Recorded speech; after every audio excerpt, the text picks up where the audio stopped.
إن الحمد لله نحمده ونستعينه ونستغفره ونعوذ بالله من شرور أنفسنا ومن سيئات أعمالنا. من يهده الله فلا مضل له ومن يضلل فلا هادي له. وأشهد أن لا إله إلا الله وحده لا شريك له، وأشهد أن محمدا عبده ورسوله.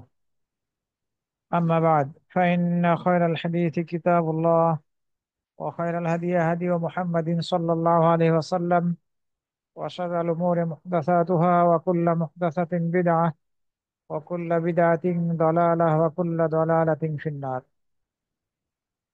فأعوذ بالله من الشيطان الرجيم. ولله على الناس حج البيت من استطاع إليه سبيلا. وجاء في حديث عن النبي صلى الله عليه وسلم قال: بني الإسلام على خمس. بني الإسلام على خمس: شهادة أن لا إله إلا الله وأن محمدا رسول الله، وإقام الصلاة، وإيتاء الزكاة، وحج البيت، وصوم رمضان।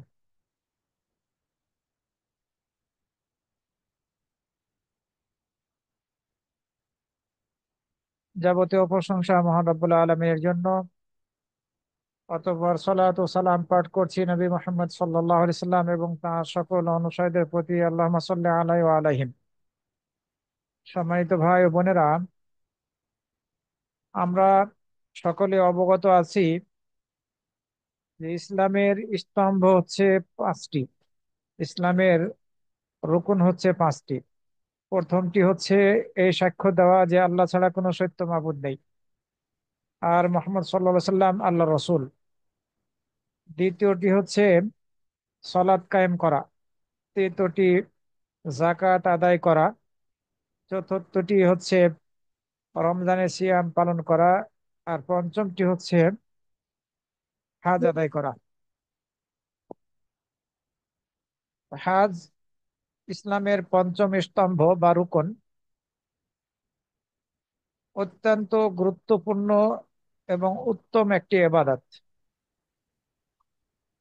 এই হাজ্জের মাধ্যমে আমরা আল্লাহ রাব্বুল আলামিনের আনুগত্য করে থাকি, বিভিন্ন ইবাদতের মাধ্যমে তার নৈকট্য লাভ করার চেষ্টা করে থাকি। এই হাজ সবার উপরে ফরজ নয়, সেটিও আমরা জানি। শর্ত আছে, আমরা এই শর্তগুলো জানবো ইনশাআল্লাহ। এই হাজের দ্বারা আল্লাহ রাব্বুল আলামিন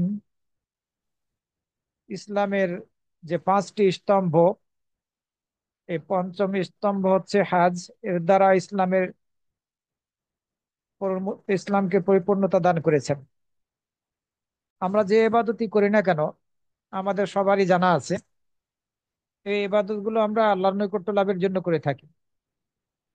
আর কোনো ইবাদতই আল্লাহ রাব্বুল আলামিন কবুল করবেন না, আর কোনো ইবাদতের দ্বারাই আল্লাহর নৈকট্য লাভ করা যাবে না। ইবাদত গুলো করার সময় যদি দুটি শর্ত না পাওয়া যায়, যে কোনো ইবাদত বা আমল আমরা করি না কেন, এই ইবাদত আমল গ্রহণযোগ্য হবে না আল্লাহর নিকটে যে পর্যন্ত দুটি শর্ত, দুটি প্রধান শর্ত না পাওয়া যাবে। আমরা এই বিষয়টিও জানি। একটি হচ্ছে ইখলাস, আল্লাহর সন্তুষ্টি লাভের উদ্দেশ্যে আমলটি হইতে হবে। কোনো প্রকার রিয়া, লোক দেখানো, মন মানসিকতা, মানুষকে শুনিয়ে মানুষের প্রশংসা পাওয়ার আশা করা ইত্যাদি থেকে বিরত থেকে, সেগুলো সেগুলোর মন মানসিকতা থেকে দূরে থেকে আমাদেরকে ইখলাসের সাথে আল্লাহ রাব্বুল আলামিনের নিয়ত সন্তুষ্টি লাভের উদ্দেশ্যে হজ করতে হবে বা অন্যান্য যে কোনো ইবাদত করতে হবে। সব ইবাদতের ক্ষেত্রে এই শর্ত, নিয়াত সঠিক হতে হবে। আল্লাহ সন্তুষ্টি লাভের উদ্দেশ্যে ইবাদতটা হতে হবে। রিয়া মুক্ত হতে হবে, লোক দেখানো মন মানসিকতা থেকে মুক্ত হতে হবে, মানুষের প্রশংসা পাওয়ার আশা এর থেকেও মুক্ত হতে হবে। এবাদতের দ্বারা দুনিয়া কামাতে চাচ্ছি, দুনিয়া অর্জন করতে চাচ্ছি, এটি থেকেও মুক্ত হতে হবে। এক কথায় ইখলাস থাকতে হবে। দ্বিতীয় নম্বর শর্ত হচ্ছে যে কোনো এবাদত আল্লাহর নিকটে গ্রহণযোগ্যতার নবী সাল্লাল্লাহু আলাইহি সাল্লাম যেভাবে এবাদত করেছেন সেভাবে আমাদেরকে এবাদত করতে হবে। সেভাবে সেভাবে যদি এবাদত না হয়, আমরা না করি, এবাদত গ্রহণযোগ্য হবে না। যতই ভালো কাজ বলে আমরা করি না কেন, নবী সাল্লাল্লাহু আলাইহি ওয়াসাল্লাম যে পদ্ধতিতে আমল করেছেন, এবাদত করেছেন, সে পদ্ধতির সাথে যদি আমাদের আমল এবাদত গুলো না মিলে, তাহলে কোনোভাবেই আমাদের আমল এবাদত কবুল হবে না। পদ্ধতির দিক দিয়ে, পরিমাণের দিক দিয়ে, স্থানের দিক দিয়ে, সব দিক দিয়েই রাসূল সাল্লাল্লাহু আলাইহি ওয়াসাল্লামের করা আমলের সাথে মিল থাকতে হবে। যদি মিল থাকে তাহলে কবুল হবে। যেমন যেমন ধরুন, হাজ আমাদেরকে আদায় করতে হয় মক্কায় গিয়ে, নিয়ম মাফিক ভাবে। কেউ যদি হাজ করার নিয়াত করে অন্য কোনো স্থানে, হবে না। স্থানের শর্ত আছে এখানে। সুতরাং যেভাবে রাসূল সাল্লাল্লাহু আলাইহি ওয়াসাল্লাম যে স্থানে যে ইবাদতটি করেছেন, আমলটি করেছেন, সেভাবে সেই স্থানে সেভাবেই আমাদেরকে আমল করতে হবে, ইবাদত করতে হবে। এর ব্যতিক্রম যদি হয়, তাহলে আমাদের আমল কবুল হবে না। প্রধান দুটি শর্ত হচ্ছে এই দুটি: ইখলাস থাকতে হবে, রাসূল সাল্লাল্লাহু আলাইহি ওয়াসাল্লামের ইত্তেবা থাকতে হবে। হাজ করাটা, এটি মানুষের জীবনের একবারের জন্য ফরজ, শর্ত সাপেক্ষে। বাইতুল্লাহর জিয়ারত করাটা, এটা জীবনের সাথে সম্পৃক্ত একবারের জন্য ইবাদত, ফরজ হিসেবে। তবে কেউ নফল হিসাবে যদি সক্ষম হয় তাহলে করতে পারে, তাতে কোনো বাধা নিষেধ নেই। এই হাজ্জের দ্বারা ইসলামের পরিপূর্ণতা লাভ করেছে। আর হাজ্জের মৌসুমেই আল্লাহ রাব্বুল আলামিন নাজিল করেছেন এই আয়াত: আলিয়াউমা আকমালতু লাকুম দীনাকুম ওয়া আতমামতু আলাইকুম নি'মাতি ওয়া রাদিতু লাকুমুল ইসলাম দীনা। আজ তোমাদের জন্য তোমাদের দিনকে পরিপূর্ণ করে দিলাম। আরাফার ময়দানে এই আয়াত নাজিল হয়েছিল। দিনকে পরিপূর্ণ করার ঘোষণা আল্লাহ রাব্বুল আলামিন সেই দিনই দিয়েছেন, দশম হিজরিতে। এই আয়াত নাজিল হয়েছিল হাজ্জাতুল ওয়াদা, বিদায়ী হজ্জে।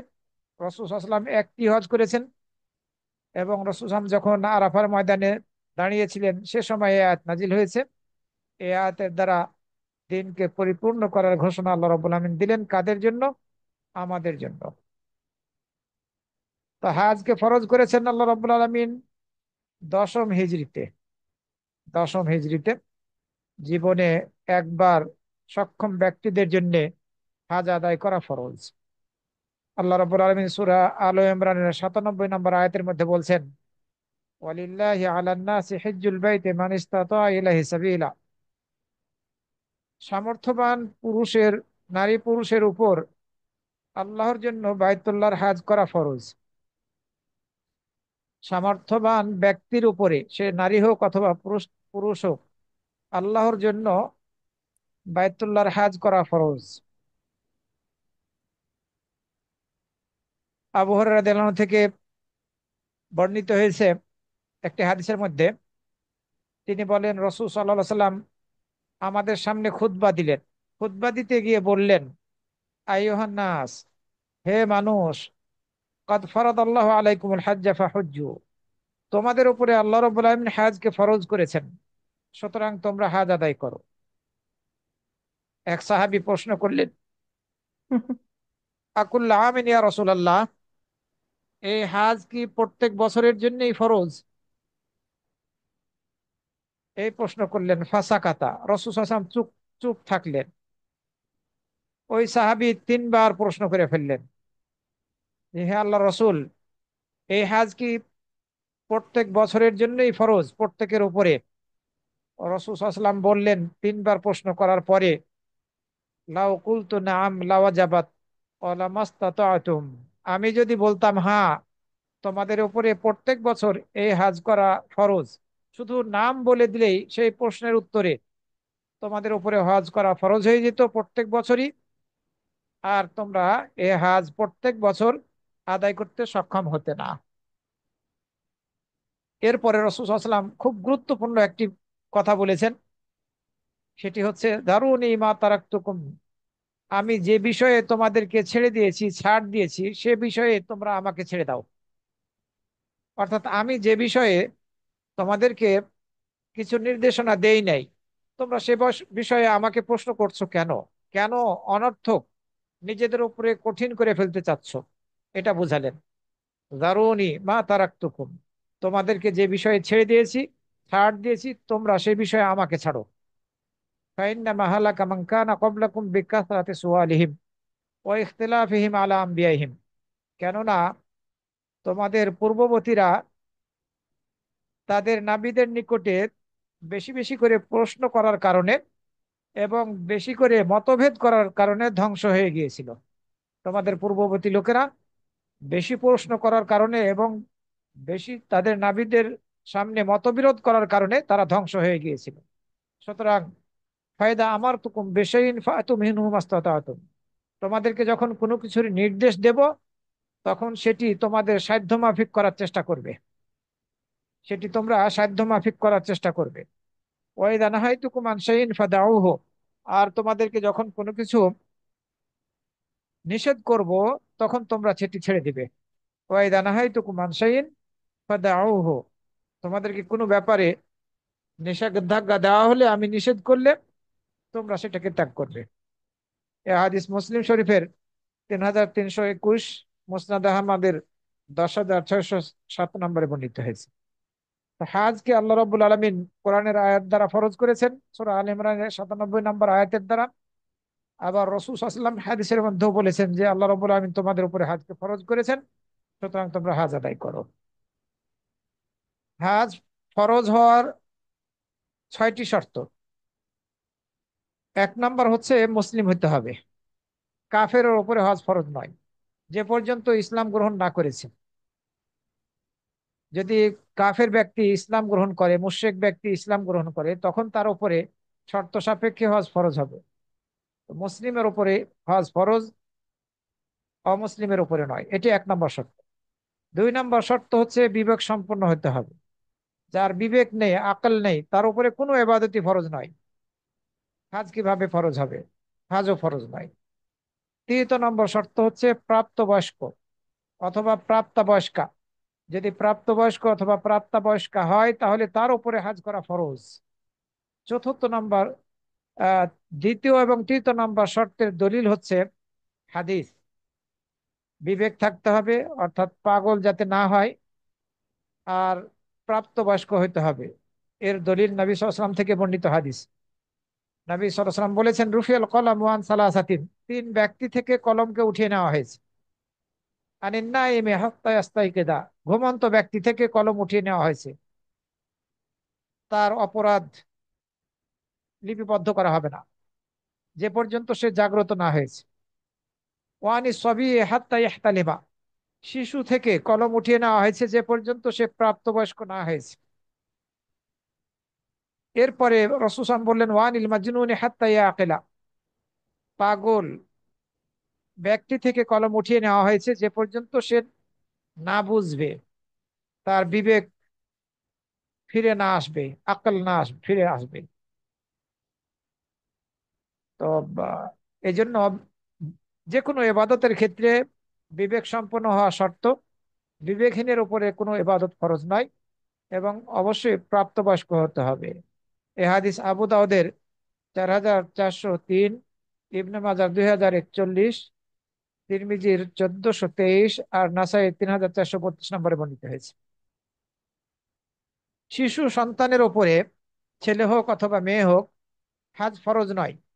তবে যদি তার অভিভাবকের সাথে শিশু সন্তান হজ করে, আর বাবা মা তাকে হজ করায়, তাহলে পরে আহ এই হজের দ্বারা শিশু সন্তান নেকি পাবে এবং বাবা মাও নেকি পাবে। শিশু শিশু সন্তানও নেকি পাবে, যেহেতু সে একটি ভালো কাজ করছে, যদিও তার উপরে হজ করা ফরজ নয়, এবং বাবা মাও নেকি পাবে। এ মর্মে হাদিস বর্ণিত হয়েছে। নবী সাল্লাল্লাহু আলাইহি সাল্লাম নবী সাল্লাল্লাহু আলাইহি সাল্লামের সামনে এক মহিলা তার শিশু সন্তানকে উঠালো, উঁচু করলো, উঁচু করে জিজ্ঞাসা করলো, আলে হাদা হাজ্জুন, এর কি হাজ আছে? রাসূল কেউ প্রশ্ন করলো, তখন রাসূল বললেন, নাম ওয়ালা কি আজরুন, তার হাজ আছে, হজ করা তো পারো তাকে দিয়ে, তবে তুমি নেকি পাবে, মানে তুমিও নেকি পাবে, সে নেকি পাবে, তুমিও নেকি পাবে। এ হাদিস মুসলিম শরীফ, ইবনে মাজাহ, তিরমিজি, নাসাইয়ের মধ্যে বর্ণিত হয়েছে। 4 নম্বরের শর্ত হচ্ছে অবশ্যই স্বাধীন হইতে হবে। দাস দাসীর উপরে হাজ ফরজ নয়, তবে যদি তাদেরকে হাজ করার সুযোগ দেওয়া হয় তাহলে তারাও হাজ করতে পারবে। কারণ দাস দাসীদের সাধারণত কোনো টাকা পয়সা থাকে না, সামর্থ্য না থাকলে তো হাজ ফরজ হয় না। তো তাদের উপরে হাজ ফরজ হয় না, তবে তাদের মুনিব যদি, মালিক যদি তাদেরকে হাজ করায় তাহলে তাদেরও হজ হবে, কিন্তু তাদের উপরে হাজ আদায় করা ফরজ নয়। 5 নম্বরের শর্ত সক্ষমতা থাকতে হবে, যেটি খুব স্পষ্টভাবে আয়াতের মধ্যে বলা হয়েছে, সূরা আল ইমরানের 97 নম্বর আয়াত, যে সক্ষম তার উপরে, যার পাথেও আছে, যে হজ করতে সক্ষম তার উপরেই হজ করা ফরজ। এটির মধ্যে দুটি দিক আছে, একটি হচ্ছে শারীরিকভাবে সক্ষম, দ্বিতীয় হচ্ছে অর্থনৈতিকভাবে সক্ষম। যে শারীরিক এবং অর্থনৈতিকভাবে সক্ষম তার উপরে হজ করা ফরজ। পঞ্চম 6 নম্বরের শর্ত, এটি মা বোনদের ক্ষেত্রে অবশ্যই কোনো মা বোন যদি হাজ করতে চান তার সাথে মাহরাম থাকতে হবে। মাহরাম ছাড়া, মাহরাম যদি না থাকে তাহলে হাজ ফরজ হয়নি, হাজ ফরজই হয়নি। সুতরাং হাজ করার ব্যাপারে চিন্তা না করাই উচিত, যে আমার তো টাকা পয়সা আছে, শারীরিকভাবে আমি সক্ষম, তাহলে আমি কি করব, এ কি করব প্রশ্ন আসা উচিত নয়। যেহেতু তার মাহরাম নেই, হাজে যাবে না, এটি রাসূল সাল্লাল্লাহু আলাইহি ওয়াসাল্লামের শিক্ষা, খুব স্পষ্টভাবে হাদিসের মধ্যে বর্ণিত হয়েছে। আব্দুল্লাহ ইবনে আব্বাস রাদিয়াল্লাহু আনহু থেকে নবী সাল্লাল্লাহু আলাইহি ওয়াসাল্লাম বলেছেন, লা ইয়াখলুওয়ান্না রাজুলুন বিইমরাআতিন ইল্লা মা'a যি মাহরামিন। কোন পুরুষ কোন মহিলার সাথে একাকিত্ব হবে না মাহরাম ছাড়া। কোন পুরুষ কোন মহিলার সাথে একাকিত্ব হবে না মাহরাম ছাড়া। এরপরে বলেছেন, এবং কোন মহিলা মাহরাম ছাড়া সফর করবে না, এটি শরীয়তের বিধান।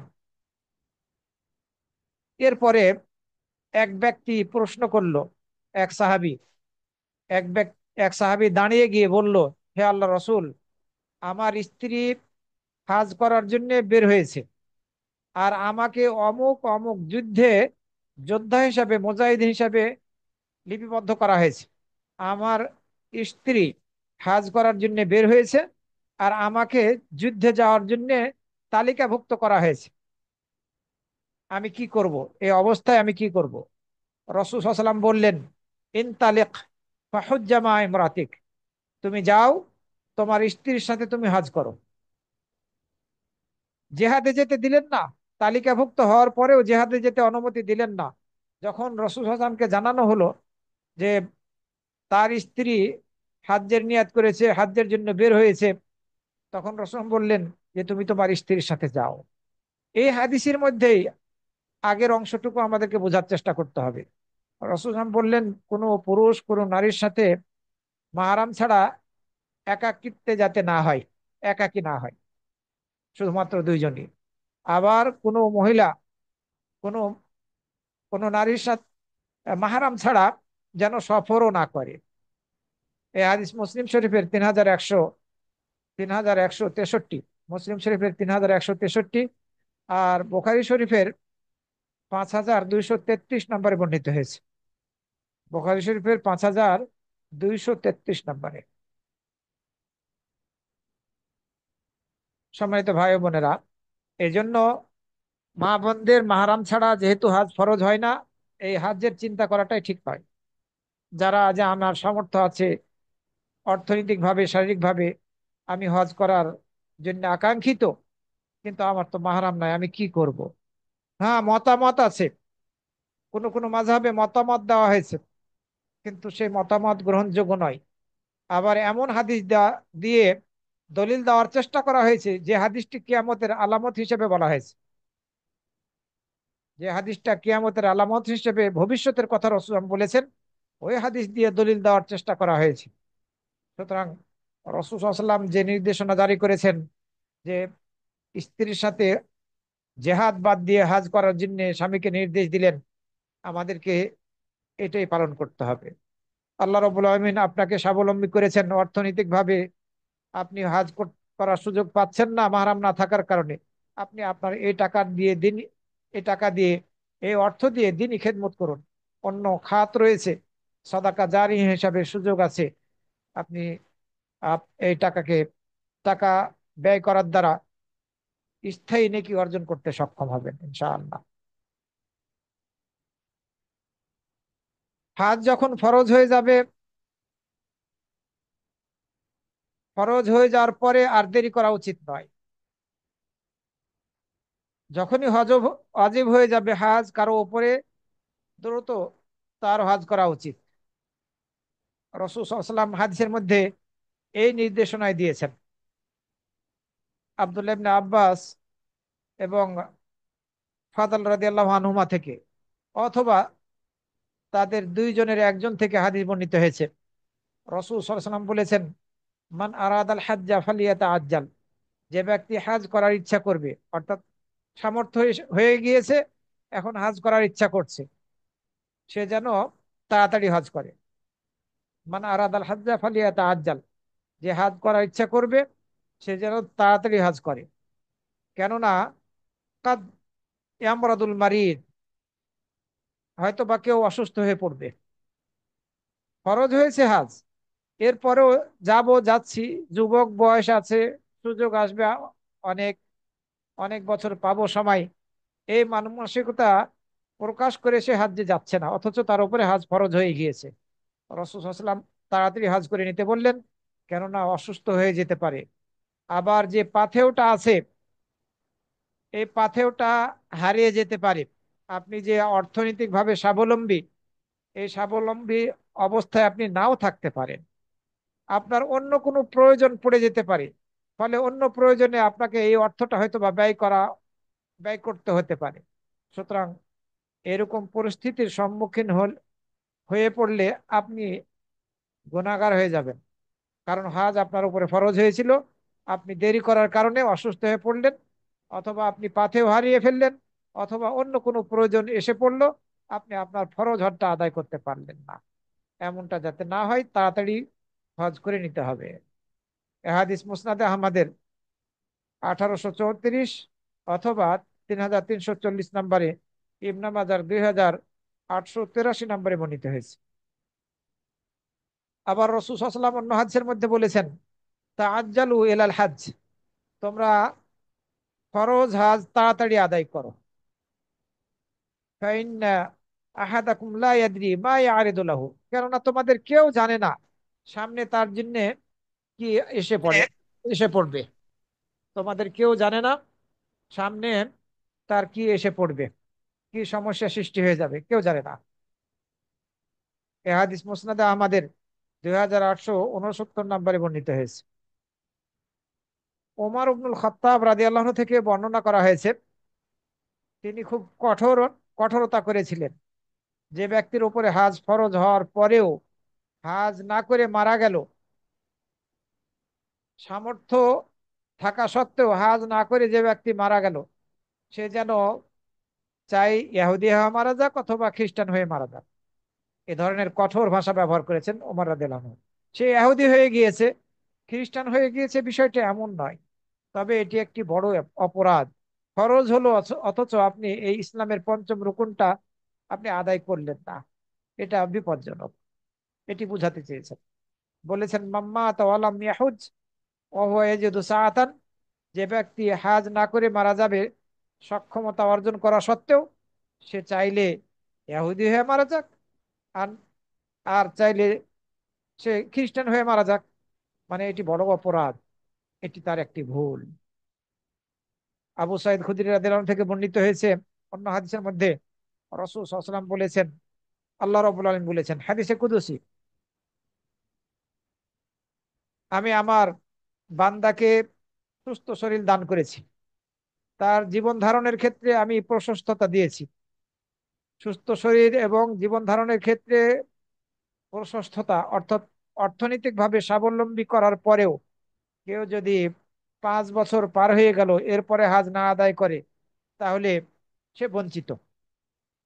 রাসূল সাল্লাল্লাহু আলাইহি ওয়াসাল্লাম হাদিসে কুদসির মধ্যে কথা বর্ণনা করেছেন, আল্লাহ রাব্বুল আলামিন কথা বলেছেন, আমি কোনো বান্দাকে শারীরিকভাবে সুস্থতা দান করেছি, অর্থনৈতিকভাবে তাকে স্বাবলম্বী করেছি, প্রশস্ততা দান করেছি জীবন ধারণের ক্ষেত্রে। এরপরেও সে 5 বছর পার করে ফেললো, সে হজ করলো না, 5 বছর পর পর সে বঞ্চিত। রাসূল সাল্লাল্লাহু আলাইহি ওয়াসাল্লাম হাদিসের মধ্যে, হাদিসে কুদসির মধ্যে বর্ণনা করেছেন, আল্লাহ রাব্বুল আলামিন কথা বলেছেন। সুতরাং আপনি তো ফরজ হজ আদায় করবেনই, একবার ফরজ। এরপরেও যদি আল্লাহ রাব্বুল আলামিন আপনাকে সক্ষমতা দান করে থাকেন যে আপনি 5 বছর পর পর হজ করতে সক্ষম, তাহলে আপনি হজ করতে পারেন, কোনো বাধা নেই। এটি আপনার জন্য কল্যাণকর, এটি কল্যাণকর। এমন বহু লোক আছে আমাদের বাংলাদেশে যারা প্রত্যেক বছর হজে যায়, হজ করে। এ ধরনের লোকের সাথে আমার সাক্ষাৎ হয়েছে। এমনকি এই বৃদ্ধ বয়সে হজ করেন হেঁটে হেঁটে, মক্কার হারাম থেকে, হোটেল থেকে মিনায় যায় হেঁটে, মিনা থেকে যাই আরাফায় হেঁটে, ওখান থেকে মুজদালিফায় আসে হেঁটে, আবার মুজদালিফা থেকে এই জামারাত গুলো পাথর মারার জন্য, এরপরে সেখান থেকে হারামে আবার হেঁটে আসেন, আবার হেঁটে হারামে যায়। এ ধরনের লোক আমাদের বাংলাদেশে আছে যারা গাড়িতে উঠে কাজ করেন না। তো আল্লাহ রাব্বুল আলামিন যাকে সামর্থ্য দান করেছেন তিনি চাইলে প্রত্যেক বছর হজ করতে পারেন। তবে যদি প্রত্যেক বছর সক্ষম না হন, বাধ্যবাধকতা যদি থাকে, সরকারি নিষেধাজ্ঞা যদি থাকে, তাহলে সেক্ষেত্রে 5 বছর পর পর কমপক্ষে হজ করাটা উত্তম। তা না হলে হয়তো বা আমাদেরকে আল্লাহ রাব্বুল আলামিন যে নিয়ামত দান করেছেন, এই নিয়ামতের হক আদায় করার ক্ষেত্রে আমরা কিছুটা হলেও ত্রুটি করে ফেললাম, কারণ আমরা এই সম্পদকে নফল এবাদত হজ আদায় করার জন্য যে ব্যয় করার ব্যাপারে আল্লাহ রাব্বুল আলামিন উৎসাহিত করেছেন, সেক্ষেত্রে কৃপণতা করলাম। হজকে আল্লাহ রাব্বুল আলামিন শুধু ফরজ করেই ক্ষান্ত হননি, বরং এই হজ করার মাঝে অনেক নেকি রয়েছে, সওয়াব রয়েছে। এগুলো আমাদের জানা দরকার। হজের মাঝে হজের অনেক ফজিলত রয়েছে। এই ফজিলত গুলো যাতে আমরা লাভ করতে পারি, এই জন্য আমাদেরকে হজ করতে হবে। প্রথম ফজিলত, হজ এমন একটি ইবাদত যে আবাদতের মাধ্যমে পূর্বের যত গুনাহ আছে সেগুলোকে আল্লাহ রাব্বুল আলামিন মোচন করে দেন, ক্ষমা করে দেন। এবং হাজকারী ব্যক্তি তার হাজ যদি কবুল হয়ে যায়, তাহলে মায়ের পেট থেকে জন্মগ্রহণ করে করার পরে শিশু যেভাবে নিষ্পাপ অবস্থায় থাকে, এই নিষ্পাপ অবস্থায় ফিরে আসতে সে সক্ষম হয়। যেমনি ভাবে মায়ের পেট থেকে নবভূমিষ্ঠ শিশু নিষ্পাপ হয়ে ভূমিষ্ঠ হয়, অনুরূপ ভাবে হাজ করার মাধ্যমে হাজ যদি কবুল হয়ে যায়, এভাবে নিষ্পাপ হয়ে ফিরে আসতে সক্ষম হয়। আবু হুরায়রা রাদিয়াল্লাহু আনহু থেকে এই মর্মে হাদিস বর্ণিত হয়েছে, বুখারী শরীফের হাদিস। 1521, 1819, 1820 বুখারী শরীফের নাম্বার। নাসাইয়ের 2627 নম্বর হাদিস। যে ব্যক্তি হাজ করলো, বাইতুল্লাহর জিয়ারত করলো, এই হাজ্জের মধ্যে শর্ত আছে অবশ্যই, কোনো অশ্লীল কথা এবং কাজ করলো না, কোনো পাপের সাথে জড়িত হলো না। সে ফিরে আসবে হাজ করে সেই দিনের মতো যেই দিন তাকে তার মা জন্ম দিয়েছিল। এই হাদিস থেকে বোঝা যায় যে বড় গুনাহগুলো আল্লাহ রাব্বুল আলামিন হজ্জের মাধ্যমে ক্ষমা করে দিবেন। তবে অবশ্যই এইসব বড় গুনার ক্ষেত্রে তওবা সম্পৃক্ত থাকতে হবে, ক্ষমা চাইতে হবে, তওবা করতে হবে। আর হজ এমন একটি ইবাদত, হজ করতে গিয়ে সেখানে আমরা তওবা করে থাকি, ক্ষমা প্রার্থনা করে থাকি, পূর্বের যত গুনাহ আছে সেগুলো মোচন করিয়ে নেওয়ার আমরা চেষ্টা করি। তবে অবশ্যই আমাদেরকে হজ করতে হবে হালাল উপার্জন থেকে, হালাল অর্থ দিয়ে হজ আদায় করতে হবে। আরো একটি হাদিসের মধ্যে বর্ণিত হয়েছে, আমর ইবনুল আস রাদিয়াল্লাহু আনহু যখন ইসলাম গ্রহণ করার জন্য রাসূল সাল্লাল্লাহু আলাইহি ওয়াসাল্লামের নিকটে আসলেন, তার হাতকে তিনি প্রসারিত করলেন, প্রসারিত করে বললেন, হে আল্লাহ রাসূল, আপনি আপনার হাত প্রসারিত করুন, আমি আপনার সাথে বায়াত করব। যখন রাসূল সাল্লাল্লাহু আলাইহি ওয়াসাল্লাম তার হাত প্রসারিত করলেন, তখন আমর ইবনুল আস রাদিয়াল্লাহু আনহু বলছেন যে আমি আমার হাত গুটিয়ে নিলাম। রাসূল সাল্লাল্লাহু আলাইহি ওয়াসাল্লাম জিজ্ঞাসা করলেন, মা লাকা ইয়া আমর, হে আমার, তোমার তোমার কি হলো? তুমি তোমার হাত গুটিয়ে নিলে কেন? আমর ইবনে আস রাদিয়াল্লাহু আনহু বললেন, আমি শর্ত করব। রাসূল সাল্লাল্লাহু আলাইহি ওয়াসাল্লাম বললেন, তাস্তারে তো মাদা, তুমি কি শর্ত করবে? আমর ইবনে আস রাদিয়াল্লাহু আনহু বললেন, আইয়াগ ফিরালি, আমি ইসলাম গ্রহণ করব। আমার শর্ত হচ্ছে আমাকে ক্ষমা করে দিবেন। আমাকে আল্লাহ ক্ষমা করবেন। যদি ক্ষমা করেন তাহলে আমি ইসলাম গ্রহণ করব। রাসূল সাল্লাল্লাহু আলাইহি ওয়াসাল্লাম বললেন, আমা আলেমতা, তুমি কি জানো না, আন্নাল ইসলাম ইয়াহদি মা ক্বাবলাহু, ইসলাম গ্রহণটাই, ইসলাম গ্রহণের পূর্বের যত গুনাহ আছে সেগুলোকে ধ্বংস করে দেয়, বিনাশ করে দেয়। তুমি কি জানো না, হিজরত করলে হিজরতের পূর্বের যত গুনাহ আছে সেগুলোকে ধ্বংস করে দেয়, হিজরতের দ্বারা সেই গুনাহগুলো ধ্বংসপ্রাপ্ত হয়। তুমি কি জানো না? তৃতীয়টি বললেন, ওয়ান্নাল হাজ্জা ইয়াহদিমু মা কানা ক্বাবলাহু, হাজ এমন একটি ইবাদত, যে ইবাদত দ্বারা পূর্বের যত গুনাহ আছে সেগুলো ধ্বংস হয়ে যায়, এই হাজ ধ্বংস করে ফেলে। মুসলিম শরীফের 336 নম্বর হাদিস। সুতরাং এই হাজ এই ফজিলতপূর্ণ এবাদত, যে এবাদত দ্বারা পূর্বের গুনাহগুলো আল্লাহ রাব্বুল আলামিনের নিকট থেকে আমরা মোচন করে নেওয়ার সুযোগ লাভ করি। তবে শর্ত হচ্ছে, হাজ করতে গিয়ে অশ্লীল কথা এবং কাজ থেকে বিরত থাকতে হবে, পাপ থেকে বিরত থাকতে হবে, ঝগড়া করা থেকে বিরত থাকতে হবে। আরো একটি ফজিলত হচ্ছে হাজের, আল হাজ্জুল মাবরুর ও দিয়ে দিই, জাযাউল জান্নাহ। আরেক দিয়েছে দিচ্ছি, দাঁড়ান। গ্রহণযোগ্য হাজের, কবুল হজ্জের প্রতিদান একমাত্র জান্নাত। রাসূল সাল্লাল্লাহু আলাইহি সাল্লাম হাদিসের মধ্যে বলেছেন, আল উমরাতু ইলাল উমরাতি কাফফারাতুন লিমা বাইনাহুমা, এক উমরা থেকে আরেকটি উমরা পর্যন্ত এই দুই উমরার মাঝে যত গুনাহ হবে, বিশেষভাবে ছোট গুনাহগুলো, এগুলোর জন্য উমরায় কাফারা হয়ে যাবে। আপনি একটি উমরা করলেন, এরপরে হয়তো বা 6 মাস পরে আবার উমরা করতে যাবেন, এর মাঝে যেসব গুনাহগুলো হবে, ছোট গুনাহগুলো এই উমরার দ্বারা আপনি ক্ষমা পেয়ে যাবেন। উমরাটা, পরের উমরাটা সেই সব ছোট গুনাহগুলোর জন্য কাফারা হয়ে যাবে। তবে অবশ্যই বড় গুনাহ থেকে তওবা করতে হবে। ওয়াল হজ্জুল মাবরুর লাইসা লাহু জাযাউন ইল্লাল জান্নাহ, আর কবুল হজ, মাকবুল হজ, এর প্রতিদান একমাত্র জান্নাত। এই হাদিস বুখারী এবং মুসলিম শরীফের মধ্যে বর্ণিত হয়েছে।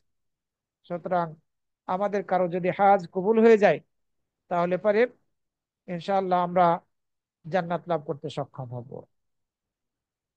হজ কবুল হলো কি হলো না, কিভাবে বুঝবেন? আলামত কি? এর আলামত হচ্ছে, বলা খুব মুশকিল, এরপরেও আমরা বলতে পারি যে হাজ করার আগে একজন ব্যক্তি, এই হাজি সাহেব, যেসব পাপের সাথে জড়িত হতো, হাজ করে আসার পরে ওই সব পাপগুলো সে আর করছে না, ছেড়ে দিয়েছে। হাজ করার আগে যেসব পাপের সাথে জড়িত হতো, গুনাহের সাথে, সেগুলো আর তার দ্বারা হচ্ছে না। আগের অবস্থা থেকে পুরোপুরি ভাবে সে নিজেকে সংশোধন করে নিয়েছে হাজ করে আসার পরে। যদি কারো অবস্থাটা, কারো মাঝে এরকম পরিবর্তন লক্ষ্য করা যায়, তার অবস্থার পরিবর্তন ঘটে, তাহলে পরে মনে করতে হবে যে এই ব্যক্তির হাজ কবুল হয়েছে। আল্লাহ রাব্বুল আমিন সূরা মুহাম্মাদের 17 নম্বর আয়াতের মধ্যে বলেছেন, ওয়াল্লাযীনা ইহতাদাউ যাদাহুম হুদা ওয়া আতাহুম তাকওয়াহুম, আর যারা হেদায়েত প্রাপ্ত হয়েছে, সঠিক পথ প্রাপ্ত হয়েছে, তাদের হেদায়েতের পথকে আল্লাহ রাব্বুল আমিন তিনি বৃদ্ধি করে দিবেন, বাড়িয়ে দিবেন, এবং তাদেরকে তাকওয়া দান করবেন।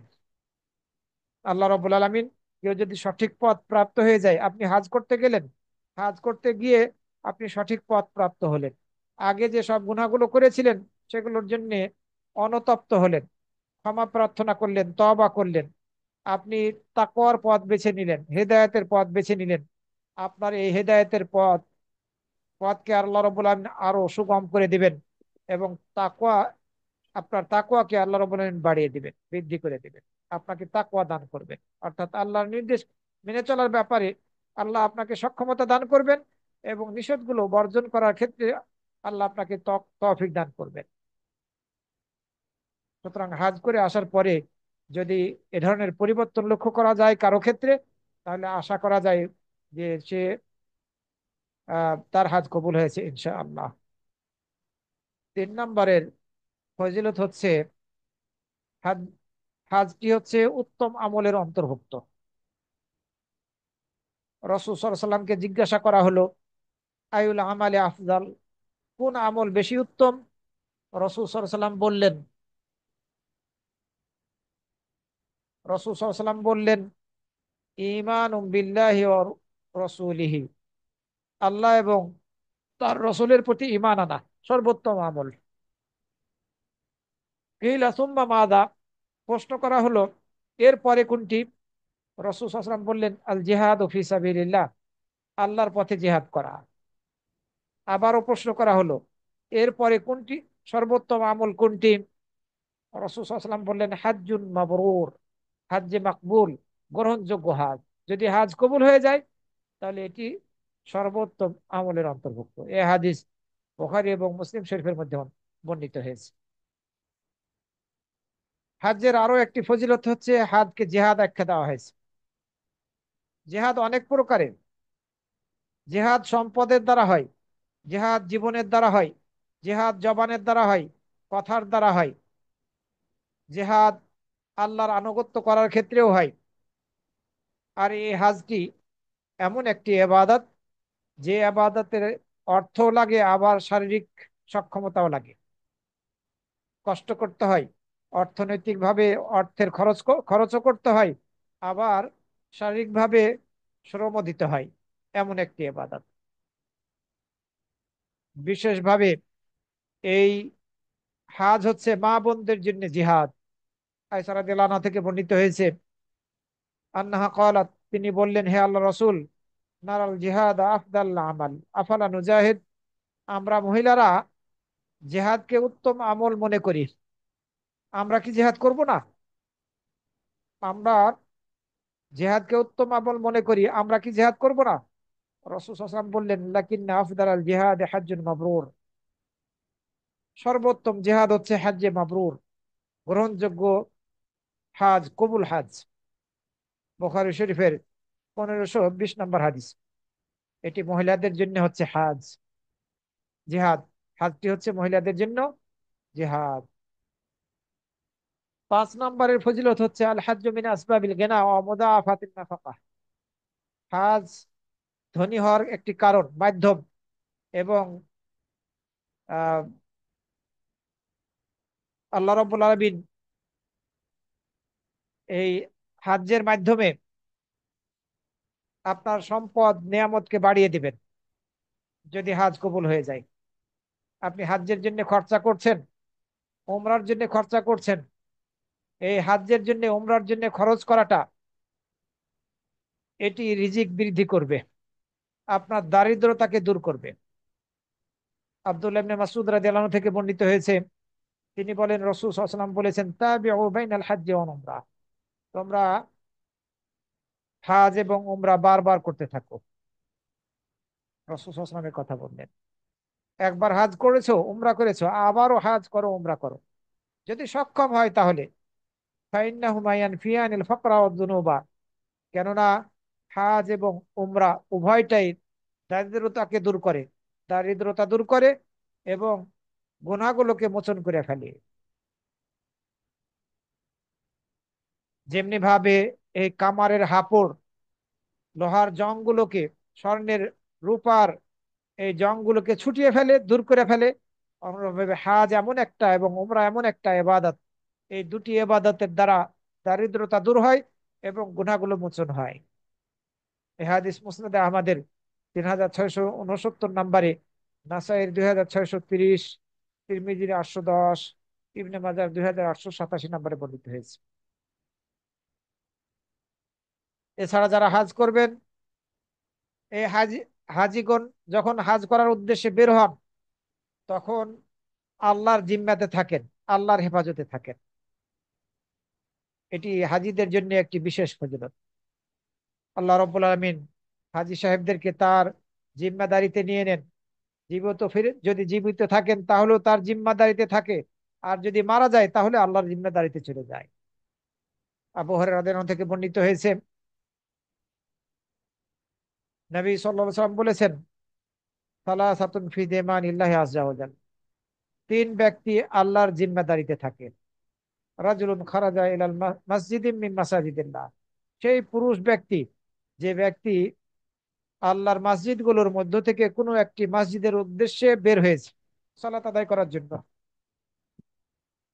রাজুলুন খারাজা মিন মসজিদিম মিন মাসাজিদিল্লাহ, সেই পুরুষ ব্যক্তি আল্লাহর মসজিদগুলোর কোনো একটি মসজিদের উদ্দেশ্যে বের হয়েছে, এই ব্যক্তি আল্লাহর জিম্মাদারিতে থাকে। ওয়ারাজুলুন খারাজা গাজিয়ান ফি সাবিলিল্লাহ, এবং সেই ব্যক্তি, যে ব্যক্তি আল্লাহর পথে জিহাদ করার উদ্দেশ্যে বের হয়েছে, গাজী, সে আল্লাহর জিম্মাদারিতে থাকে। ওয়ারাজুলুন খারাজা হাজ্জান, এই এবং সেই ব্যক্তি আল্লাহর জিম্মাদারিতে থাকে, যে ব্যক্তি হাজ করার উদ্দেশ্যে বের হয়েছে। এই হাদিসটিকে আবু নোয়াইম বর্ণনা করেছেন, শেখ আলবানী রহমতুল্লাহ আলাইহি সিলসিলা সহিহার 598 নম্বরে সহি আখ্যা দিয়েছে। হাজী সাহেব যদি জীবিত থাকেন তাহলে আল্লাহর জিম্মাদারিতে থাকেন, আর যদি হাজ করতে গিয়ে মারা যায় তাহলেও আল্লাহর জিম্মাদারিতে চলে যান।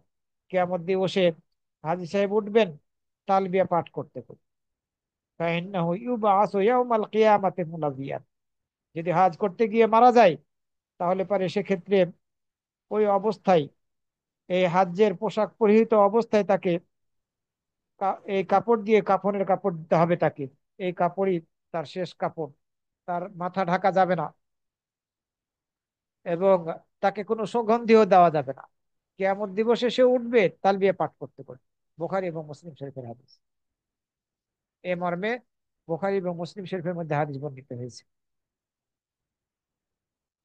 হাজী সাহেবগণ এবং উমরাকারীগণ, হাজকারীগণ এবং উমরাকারীগণ, হাজী সাহেবরা এবং উমরাকারীরা আল্লাহর মেহমান, তাদেরকে আল্লাহ রাব্বুল আলামিন ডাক দিয়েছেন আল্লাহর মেহমান, তারা আল্লাহর ডাকে সাড়া দিয়েছেন। এরপরে হাজ করতে গিয়ে, করতে গিয়ে তারা যদি আল্লাহকে ডাক দেয় তাহলে আল্লাহ তাদের ডাকে সাড়া দিবেন।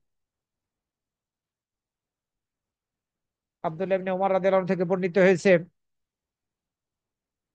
রাসূল সাল্লাল্লাহু আলাইহি ওয়াসাল্লাম বলেছেন, আল গাজী ফি সাবিলিল্লাহ ওয়াল হাজ্জু ওয়াল মু'তামিরু, আল্লাহর পথে জিহাদকারী ব্যক্তি, যে শহীদ হয়নি, জিহাদ করছে, গাজী,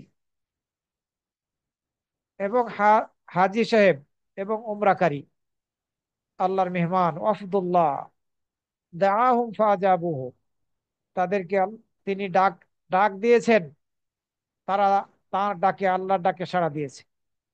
ওয়াসআলুহু ফাআতাহুম, তারা আল্লাহর কাছে চেয়েছে, আল্লাহ তাদেরকে দিয়েছেন। অর্থাৎ তারা যদি চায় হাজ করতে গিয়ে, উমরা করতে গিয়ে কিছু, তাহলে আল্লাহ রাব্বুল আলামিন তাদেরকে দান করবেন। এ হাদিস ইবনে মাজার 2893 নম্বরে বর্ণিত হয়েছে। এছাড়া সহিহ তারগিব ওয়াত তারহিবের 1108 নম্বরে এসেছে। সম্মানিত ভাই ও বোনেরা, আল্লাহ রাব্বুল আলামিন এই হাজীদেরকে নিয়ে ফেরেশতাদের সামনে অহংকার করেন, গর্ব করেন। রাসূল সাল্লাল্লাহু আলাইহি ওয়াসাল্লাম হাদিসের মধ্যে বলেছেন, মা মিন ইয়াউমিন আকফারা মিন আন ইউতিকাল্লাহু ফীহি আবদান মিনান নার মিন ইয়াউমি আরাফা, আরাফার দিবসে আল্লাহ রাব্বুল আলামিন তার যে পরিমাণ বান্দাকে, যে সংখ্যায় তার বান্দাদেরকে জাহান্নামের আগুন থেকে মুক্ত করেন, এ সংখ্যায় অন্য আর কোনো দিনে জাহান্নামের আগুন থেকে মুক্ত করেন না। আরাফার দিন যে সংখ্যায় তার বান্দাদেরকে জাহান্নামের আগুন থেকে মুক্ত করেন, এই সংখ্যায় অন্য কোনো দিন আল্লাহ রাব্বুল আলামিন জাহান্নামের আগুন থেকে আর মুক্ত করেন না। আল্লাহ রাব্বুল আলামিন আরাফার দিন তাদের নিকটবর্তী হন, এবং এই আরাফার ময়দানে অবস্থানকারীদের নিকটবর্তী হন, তাদেরকে নিয়ে ফেরেশতাদের সামনে গর্ব করেন, বলেন, মা আরাদা হাউলাই, তারা কি চায়, আল্লাহ জানেন কি চাই। এরপরেও আল্লাহ রাব্বুল আলামিন ফেরেশতাদের সামনে গর্ব করে কথা বলেন। এ হাদিস মুসলিম শরীফের 3354, ইবনে মাজার 3014, নাসাইর 3003 নম্বরে বর্ণিত হয়েছে। এছাড়া আরো ফজিলত বর্ণিত হয়েছে, হজ্জের জন্য যে অর্থটা ব্যয় করা হয় এর ফজিলত বর্ণিত হয়েছে। আব্দুল ইবনে বুরাইদা থেকে বর্ণিত হয়েছে, তিনি তার পিতা বুরাইদা রাদিয়াল্লাহু আনহু থেকে বর্ণনা করেছেন। তিনি বলেন, রাসূল সাল্লাল্লাহু আলাইহি ওয়াসাল্লাম বলেছেন, আন নাফাকাতু ফিল হাজ্জি কান নাফাকাতি ফি সাবিলিল্লাহ বিসাবি মিয়াতি দিআফিন। আল্লাহর হাজ্জের ক্ষেত্রে খরচা করাটা, ব্যয় করাটা আল্লাহর পথে ব্যয় করার মতো 700 গুণ বৃদ্ধি করা হয়। 700 গুণ পর্যন্ত বৃদ্ধি করা হয়। হাজ্জের ক্ষেত্রে আপনি যে খরচাটা করছেন, এটি আল্লাহর পথে জেহাদের জন্য খরচা করার মতো, নেকি অর্জনের জন্য, নেকি অর্জনের ক্ষেত্রে 700 গুণ পর্যন্ত আল্লাহ রাব্বুল আলামিন বৃদ্ধি করবেন, বরকত দান করবেন। আপনি হয়তো বা নিজে হাজ করতে যেতে পারছেন না, আপনি সক্ষম, আল্লাহ আপনাকে সক্ষমতা দান করেছেন, আপনি একজন নেককার ভালো বান্দাকে হাজ করাতে চাচ্ছেন, আপনি এই যে হাজ করালেন তাকে, আপনি যেন আল্লাহর পথে জিহাদ করার ক্ষেত্রে আপনি খরচা করবেন, এই ফজিলত লাভ করবেন। হাজ করতে গিয়ে আমরা মসজিদে হারামে সালাত আদায় করার সুযোগ লাভ করি। আমরা সবাই জানি এই মসজিদে হারামে একটি সালাত আদায় করলে অন্য মসজিদে 1 লক্ষ সালাত আদায় সালাত আদায় করার চেয়েও বেশি উত্তম। একটি সালাত অন্য মসজিদে 1 লক্ষ বার আদায় করার চেয়ে, 1 লক্ষ সালাত আদায় করার চেয়েও বেশি উত্তম। এই ফজিলত লাভ করার আমরা সুযোগ পাই। এছাড়া আপনি যখন হাজ করতে বের হলেন, তখন প্রত্যেকটা কদমের বিনিময়ে আপনি নেকি লাভ করবেন। আব্দুল্লাহ ইবনে ওমর রাদিয়াল্লাহু আনহু থেকে বর্ণিত হয়েছে, তিনি বলেন, আমি নবী সাল্লাল্লাহু আলাইহি ওয়াসাল্লামকে বলতে শুনেছি, মা তারফাউ ইবনুল হাজ্জ রিজলান ওয়ালা তাদাউ ইয়াদান ইল্লা কাতাবাল্লাহু লাহু বিহাসানা। হাজী সাহেবের উট একটি পা উঠালো, আবার রাখলো, উঠালে এবং রাখলে একটি নেকি তার জন্য লিপি আল্লাহ রাব্বুল আলামিন লিখে দিবেন।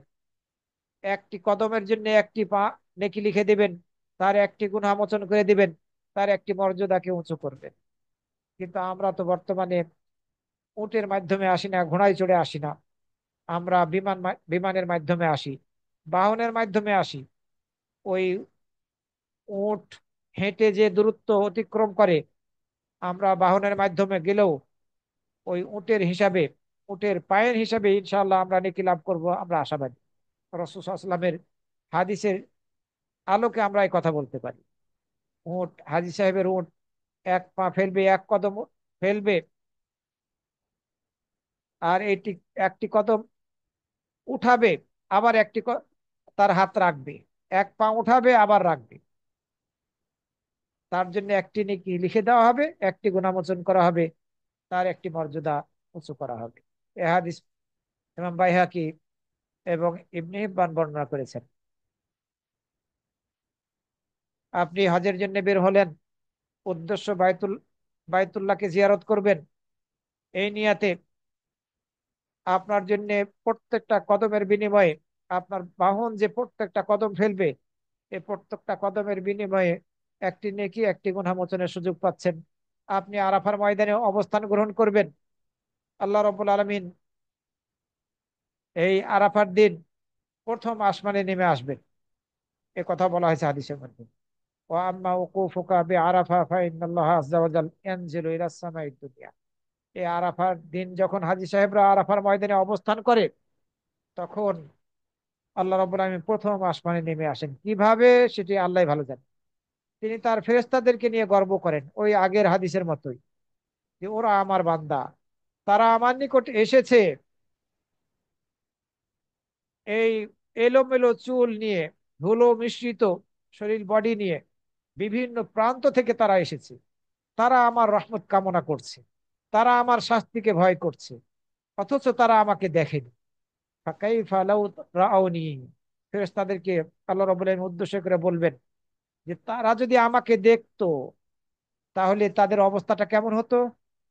ফেরেশতাদেরকে এই প্রশ্ন করবে, যে তারা এসেছে এই অবস্থায়, এলোমেলো চুল, ধুলো মিশ্রিত বডি, মাথা নিয়ে, তারা আমার রহমত কামনা করছে, আমার শাস্তিকে ভয় করছে, অথচ তারা আমাকে দেখেনি, আমাকে যদি তারা দেখতো তাহলে তারা কি করত, তাদের অবস্থাটা কেমন হতো। এরপরে বলা হয়েছে, ফালাউ কানা আলাইকা মিসলু রামাল আলিজিন আও মিসলা আইয়ামিদ দুনিয়া আও মিসলা কাতারিস সামা যুনুবান গাসালাহুল্লাহু আনকা। রাসূল সাল্লাল্লাহু আলাইহি ওয়াসাল্লাম বললেন যে তোমার যদি এই বালুর ঢিপি পরিমাণ, বালুর স্তূপ পরিমাণ, অথবা দুনিয়াতে, দুনিয়ার যত দিন হবে, এই দুনিয়া সৃষ্টি করা থেকে দুনিয়ার শেষ পর্যন্ত যত দিন হবে, এই দিনের সংখ্যার সমপরিমাণ, অথবা আসমান থেকে যে বৃষ্টি নাজিল হয়, ফোঁটা ফোঁটাগুলো পড়ে, বৃষ্টি ফোঁটা, এগুলোর সময় পরিমাণ যদি তোমার গুনাহ থাকে, তাহলে সেগুলোকে আল্লাহ রাব্বুল আলামিন তোমার থেকে ক্ষমা করে দেন, সেগুলোকে ধুয়ে মুছে ফেলে দেন আল্লাহ রাব্বুল আলামিন। কিসের দ্বারা? হজ্জের দ্বারা এই সওয়াব পাওয়া যায়। বালুর স্তূপ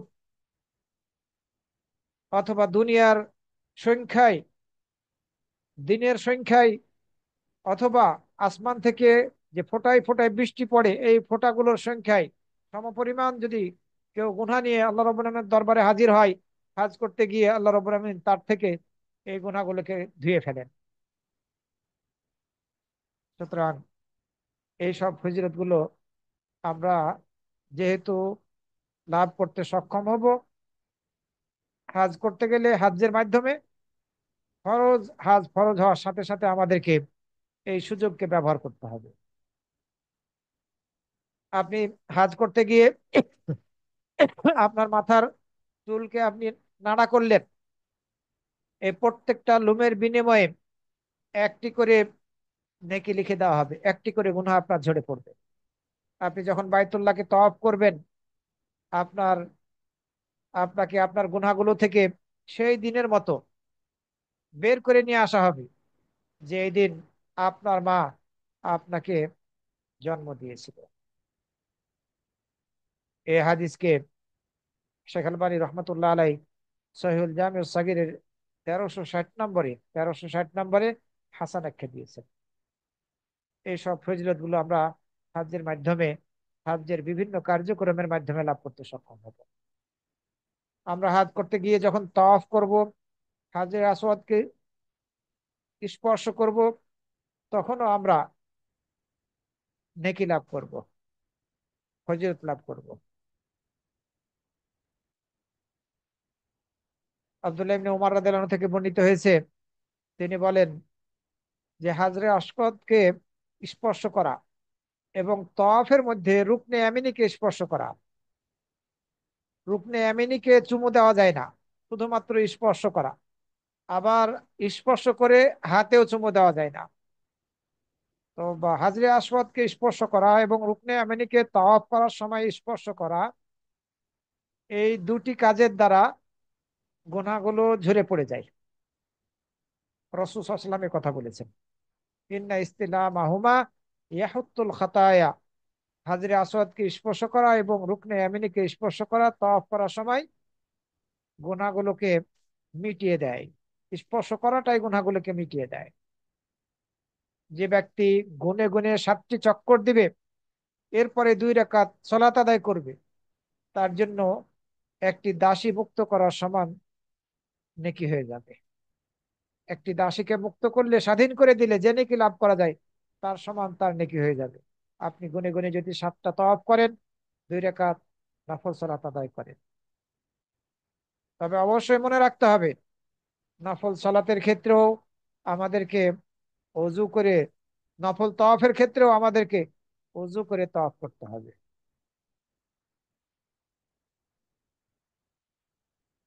অন্য হাদিসের মধ্যে বর্ণিত হয়েছে এই তওয়াফের ফজিলত সম্পর্কে, রাসূল সাল্লাল্লাহু আলাইহি ওয়াসাল্লাম বলেছেন, মা রাফা রাজুলুন কাদামান ওয়ালা ওয়াদাহা। কোন ব্যক্তি তার পাকে উঠালো না, আবার রাখলো না, অর্থাৎ যে ব্যক্তি তার পাকে উঠালো এবং রাখলো, তার জন্য 10টি নেকি লিখে দেওয়া হবে, তার 10টি গুনাহ মোচন করে দেওয়া হবে, তার 10টি মর্যাদাকে উঁচু করা হবে। অন্য হাদিসের মধ্যে বলা হয়েছে, তার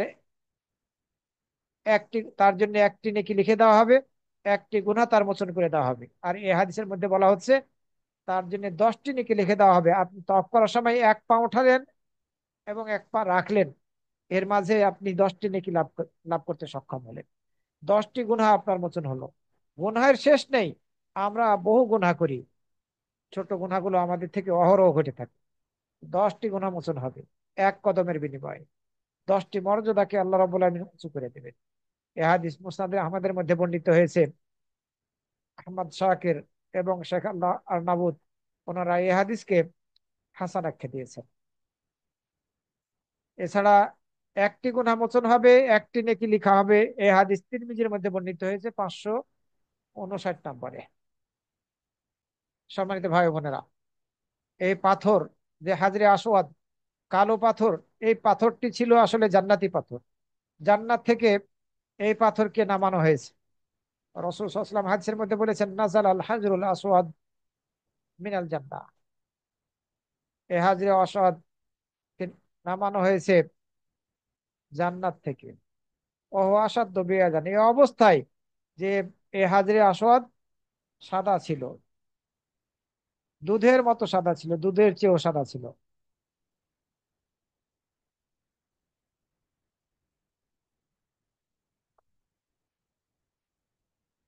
রাসূল সাল্লাল্লাহু আলাইহি ওয়াসাল্লাম বলছেন,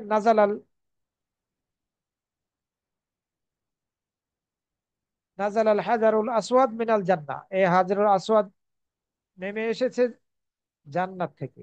সেটি আসাদ্দ বিয়াদান মিনাল লাবান, দুধের চেয়েও বেশি সাদা ছিল। ফাসাওয়াদাত হলো খাতায়া বানি আদম, আদম সন্তানের গুনাহগুলো এটিকে কালো বানিয়ে ফেলেছে।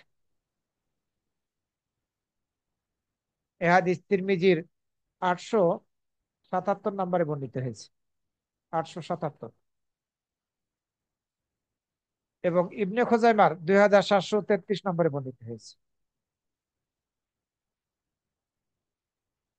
আরো বর্ণিত হয়েছে রাসূল সাল্লাল্লাহু আলাইহি ওয়াসাল্লাম থেকে, তিনি বলেছেন হাজরে আসওয়াদ সম্পর্কে, আল্লাহি লা ইয়াবআসান্নাহু আল্লাহু ইয়াওমাল কিয়ামাহ লাহু আইনান ইয়াবসুরু বিহিমা ওয়া লিসানুন ইয়ানতিকু বিহি। এই হাজরে আসওয়াদ সম্পর্কে রাসূল বলেছেন, আল্লাহর কসম, অবশ্যই আল্লাহ রাব্বুল আমিন এই হাজরে আসওয়াদকে কিয়ামতের দিন উঠাবেন। তার দুটি চোখ হয়ে যাবে, সে দুই চোখের দ্বারা দেখবে, এবং তার জবান হয়ে যাবে, জবানের দ্বারা সে কথা বলবে, সাক্ষ্য দেবে সেই ব্যক্তির জন্য যে ব্যক্তি সত্যিকার অর্থে আল্লাহ সন্তুষ্টি লাভের উদ্দেশ্যে তাকে স্পর্শ করেছিল। এই ব্যক্তির জন্য হাজরে আসওয়াদ সাক্ষী দিবে কিয়ামত দিবসে। তার দুই চোখ হয়ে যাবে এবং তার জবান হয়ে যাবে, আল্লাহ বানিয়ে দিবেন। এই জবান দিয়ে সে কথা বলবে এবং সাক্ষ্য দিবে। তিরমিজির 961 এবং ইবনে মাজার 1944, মুসনাদ দারিমির 1869 নম্বর হাদিস। সুতরাং আমরা যারা হাজ করতে যেতে সক্ষম, ইনশাআল্লাহ আমরা এই সুযোগ গ্রহণ করব, হাজ যাতে আমাদের থেকে ছুটে না যায়। হাজ করা থেকে সামর্থ্য লাভ করার পরে পরবর্তীতে অন্য কোনো কারণে যাতে আমরা বঞ্চিত না হয়ে যাই, এই জন্য যত দ্রুত সম্ভব সম্ভব আমাদেরকে হাজ আদায় করতে হবে। আল্লাহ রাব্বুল আলামিন আমাদের সবাইকে হাজ আদায় করার, যত দ্রুত সম্ভব হাজ আদায় করার তৌফিক দান করুন, যদি আমাদের উপরে ফরজ হয়ে থাকে তাহলে। ইনশাআল্লাহ, ইনশাআল্লাহ আগামী সপ্তাহে আমরা হাজ্যের পূর্ণ বিবরণ শুনবো, হাজ্যের পদ্ধতি সম্পর্কে আমরা আলোচনা করব। আকুলু কওলি হাযা ওয়া আস্তাগফিরুল্লাহ লি ওয়া লাকুম।